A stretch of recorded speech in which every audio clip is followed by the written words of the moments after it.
I'm looking at the title of my sermon this morning. I'm not sure I like it, but we'll see. I'll figure out by the end and let you know. The title, the working title, the current title is The God of Love, and it comes from our reading from the 22nd chapter of Genesis. And the verse that reads, "Take your son, your only son Isaac, whom you love, and go to the land of Moriah, and offer him there as a burnt offering on one of the mountains that I will show you." Did you notice something remarkable in our reading this morning? It was a first. In the previous 21 chapters, the Bible had never mentioned it, not once. All sorts of other things had been mentioned. In the Garden of Eden, we learned about evil. Then the first murder happened when Cain killed Abel. Human wickedness had spread across the world, defiling everything and causing God to flood the world and start over with Noah and his family. Even after God instructed Abram to leave Ur with his family, the scripture didn't mention it.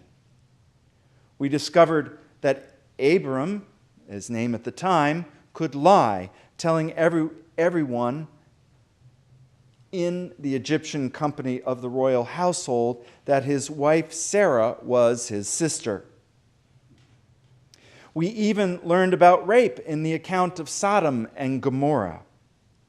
We also encountered the desperation of Sarah and Abraham when they decided that an heir would be best secured through Hagar, who gave birth to Ishmael. Finally, God did not talk about it in the covenant with Abraham either. In our reading this morning, we finally hear about love. But it is not good. This love is not patient nor kind.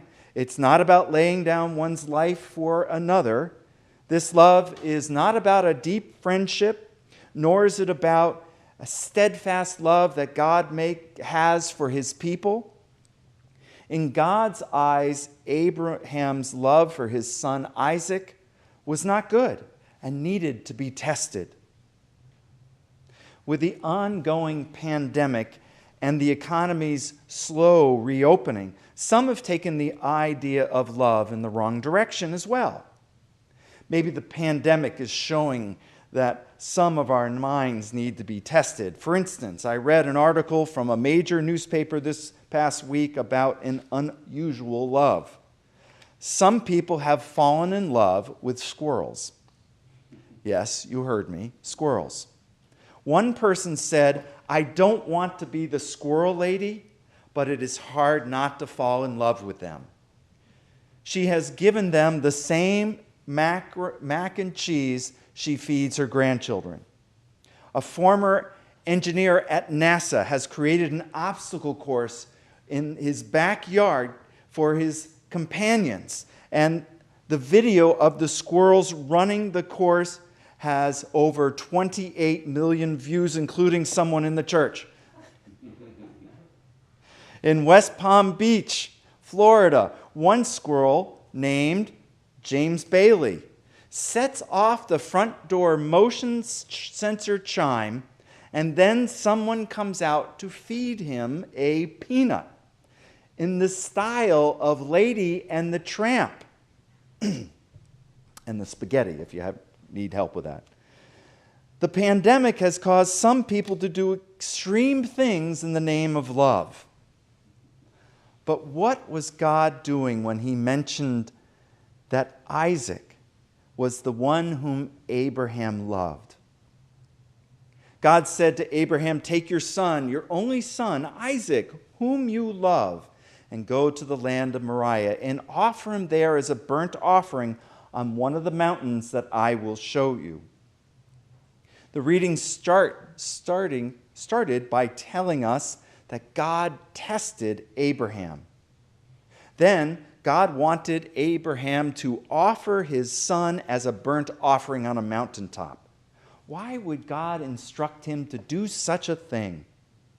I have no easy answer. Some writers have parsed the reading's language. They note that God didn't ask him to slay his son as if he was making an animal sacrifice. What God commanded Abraham to do is to offer his son. Such careful interpretation seems to belie the fact that a burnt offering is burned. Maybe Abraham wanted to kill his son before he sacrificially burned him. It's not easy to sort out God's intention. In this reading, God had a dark side. He asked Abraham to offer his son's life to God. He wanted to take from Abraham the thing he loved most, his son. The divine command created a compelling and tense story, but described a frightening and stark pronouncement from which we receive no relief. God's angels stopped the killing, but no reason was given. The account leaves us mystified and groping to understand God and his motivations. Where is the God of love described in the pastoral letters of John? What are we to do? The reading demands us to submit and give our obedience to God. We are to bind ourselves to God. A God we don't and cannot fully understand. Can we accept the radical nature of God, who asks total devotion? The answer may be yes. We can follow and worship God because, as rational beings, the thought of many gods seems silly. But God wasn't asking Abraham to make such a distinction. Abraham had already rejected the paganism of Ur, which was accounted in detail in the Quran. God was asking something else from Abraham. God wanted Abraham's dedication and desire to be the priority in his life. Was Abraham's love for Isaac clouding his devotion to God? Had Abraham turned from God? Did Abraham believe that his son was everything, being more precious than God, who allowed Sarah and Abraham to have the child, even though they were old? It seems likely so. The binding of Abraham to God, as the Jews call it, or the sacrifice of Isaac, as the Muslims and Christians call it, addresses our priorities. God tested Abraham's focus and commitment. He was becoming the leader of 3 great religions and needed to be worthy of the position. While we don't carry that burden of leadership, we can hold on to God's demand. Where is our love? What do we hold on to tightly, and what is the most central thing in our life? If we can't answer that, or the answer is something other than God, we must pause. God didn't take away Isaac from Abraham, but he did point out Abraham's misguided views. From time to time, we must take a hard look at what we love. Do we overindulge our children or grandchildren, forsaking our love for God? Do we love things we own and hold on to them so tightly that we forget about God? Do we love experiences more than our devotion to God? At times, we all likely answer yes to one or more of those questions.